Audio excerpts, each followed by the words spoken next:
We have the pleasure of welcoming Tamara Glynn, CEO of Clear Path Health LLC. Tamara has agreed to be part of our growing provider network and has come here today to talk to us a little bit about herself and her own relationship with the healthcare system. So Tamara, thank you for being with us here today and partaking in such an important discussion for Mi Gente.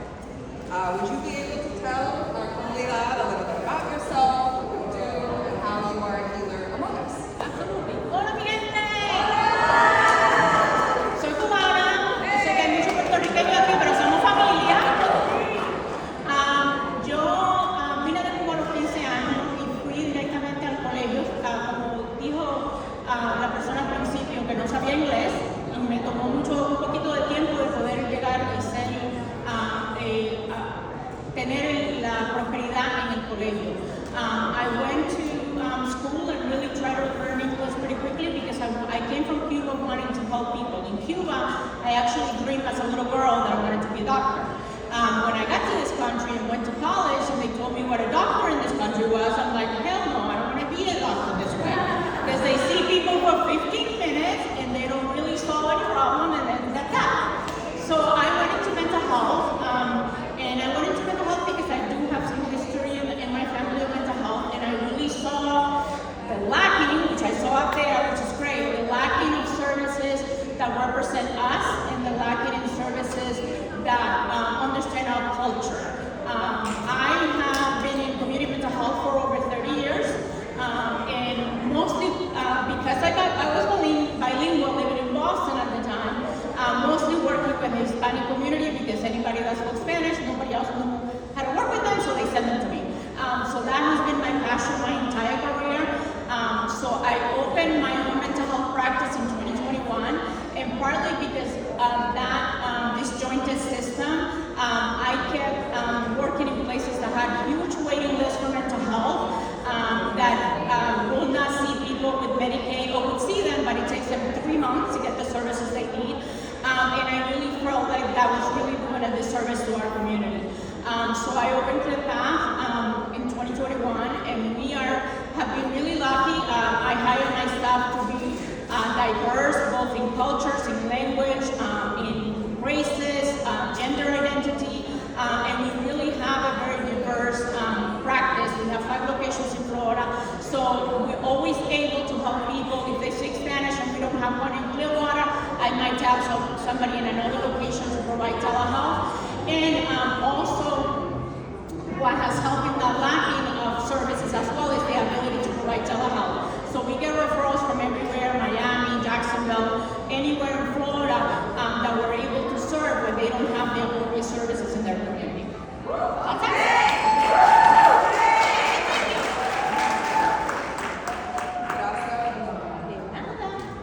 So now, as we go back a little bit to the theme of reclamando our untold stories, what, in your opinion, are some things that we can do to reclaim our voices surrounding our own healthcare practices?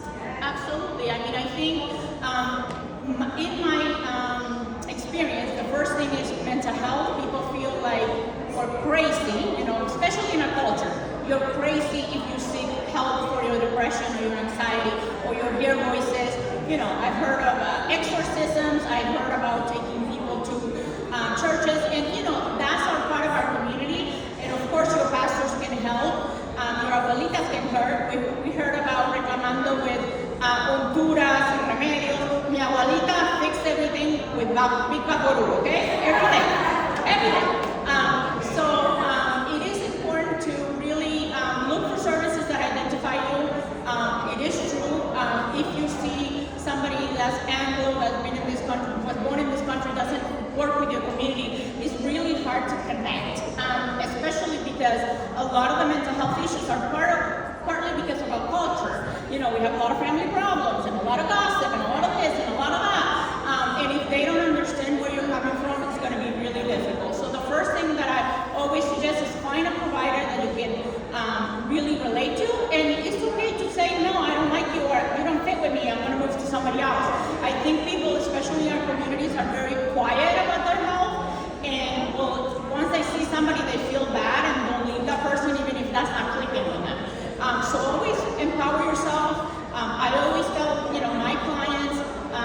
they don't click with a therapist, I always said, go on the website, find one that you feel will be a good fit, and we'll try it again. It doesn't have to be a one-size-fits-all for us. It is also important to, include our community. So your pastors, your abuelitas, your tias, that might be, I got to say, my abuelita was the best therapist in the world. I went to her with everything and she fixed it. So it's not just the official healthcare, but rely on your community and the supports that you do have, because those are an important part of our community as well. But always try to really find somebody that really clicks with you. I think that's the most important person. And keep shopping. If it doesn't fit, move on and find somebody else. That's important. And always try to find something that is, if it's cultural to you and it's affecting you because of the culture, because your parents want you to go to church or align with that church. Always try to find a therapist that can sort of help you with that, help you unbundle that. Where is this coming from? Is it a cultural issue? Is it a family issue? And then that you can work better with them.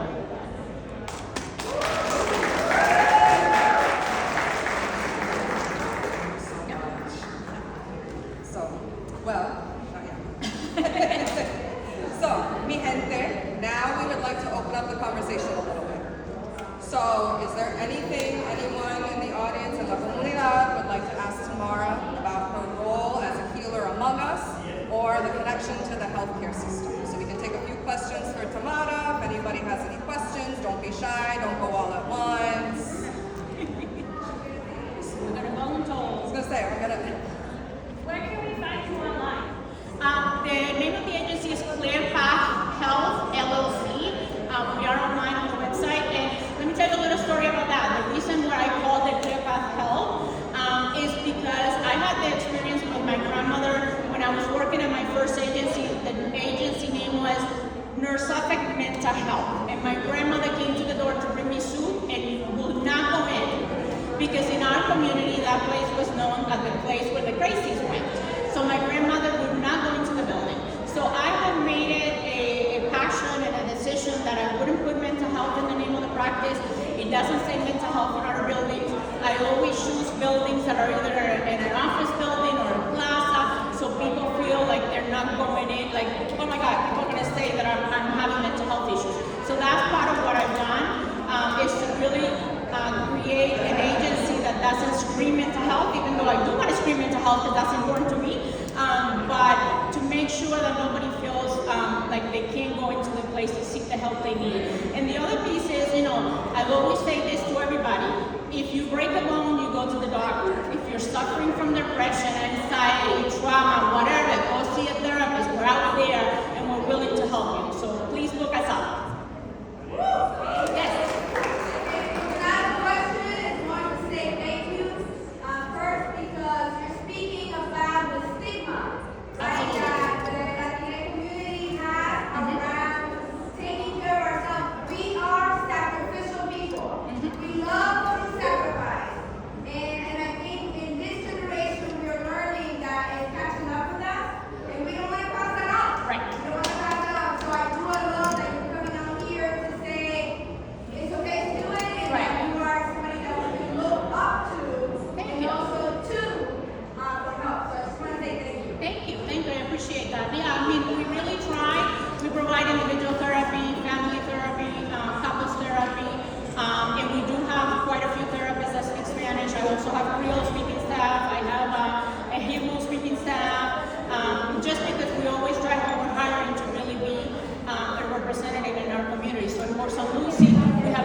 that is an available resource